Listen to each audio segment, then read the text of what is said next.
Good morning uli. Andito pa rin tayo sa Tarlac. Tingnan nyo, mga guys. Ang laki. Parang buko. Hindi, malaki pa sa buko. Ito yung tinatag na miracle fruit. Nakatikim na ako guys nito. Masarap. Saka masustansya. Talagang miracle. Miracle nga siya. Kasi ginilaga mo siya, nagiging kulay itim. Pero hindi siya mapait, matamis.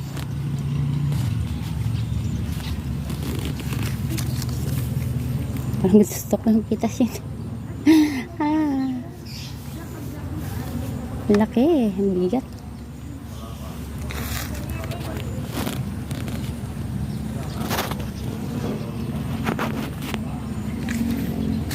Sobrang init na.